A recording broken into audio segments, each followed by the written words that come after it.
Donc AWS, c'est la division Cloud Computing du groupe Amazon et c'est une entité qui est vraiment complètement séparée du site de e-commerce que vous connaissez bien.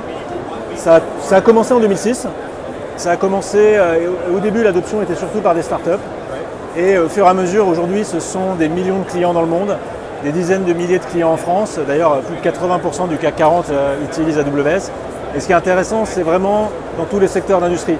Que ce soit pour les startups bien sûr, dans les médias, que ce soit dans le manufacturing, dans les services financiers, dans la chimie, dans la pharmacie, voilà. On trouve vraiment tous les domaines et on voit une adoption massive du cloud. Quand on regarde un petit peu les chiffres au niveau mondial, donc c'est à peu près un business qui est aux alentours de 30 milliards de dollars annuels, mais surtout ce qui est intéressant, qui est en... 7 milliards rien que pour le premier trimestre. Donc c'est un peu plus de 7 milliards rien que sur le premier trimestre. Voilà, si on l'étend, ça fait un petit peu plus de 30 milliards. Alors 7,7 milliards au premier trimestre, voilà, parce que sinon ça ne faisait pas le compte. Avec une croissance exponentielle. Avec une croissance qui est au-delà de 40%. Et en fait, ce qui est un bon indicateur de l'adoption massive par nos clients, une des explications, je pense, c'est sur la manière dont nous construisons les services. C'est-à-dire que plus de 90% de la roadmap vient directement de demandes clients.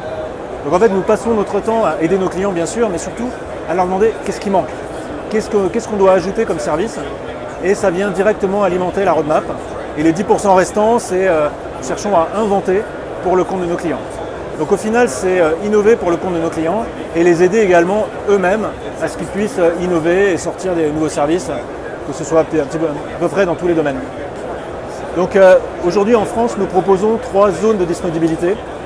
Et en fait, derrière chaque zone de disponibilité, il y a au minimum un data center, voire plusieurs. Et l'idée de ces 3 zones, c'est pour des questions de résilience, de résistance aux pannes. C'est-à-dire que nous construisons ces 3 zones sur ce qu'on appelle des profils de risques différents. Donc des arrivées électriques différentes, des arrivées réseau différentes, et tous les profils classiques type inondation, Céveso, tremblement de terre, ainsi de suite. L'idée, c'est déjà de réduire le risque d'avoir une panne croisée. Et au-delà de ça, c'est que nous proposons des services qui, pour la plupart, intègrent automatiquement la reprise en cas de problème. C'est-à-dire que dans le cas rarissime, mais qui peut arriver qu'un data center soit indisponible, tout notre objectif et pour nos clients, c'est que leurs applications continuent à fonctionner comme si de rien n'était et que le client final ne s'aperçoive absolument de rien. Par exemple, c'est ce que fait Netflix très régulièrement. D'une part, il tue virtuellement des serveurs en production tous les jours et régulièrement, il ferme virtuellement un data center. Donc pour vérifier que l'application, que le service continue toujours à fonctionner. Vous savez, c'est un peu l'équivalent des exercices d'évacuation incendie qui existent dans toutes les entreprises. Mais ça, c'est la version data center. Donc régulièrement, ils évacuent un data center pour vérifier que leur application fonctionne toujours.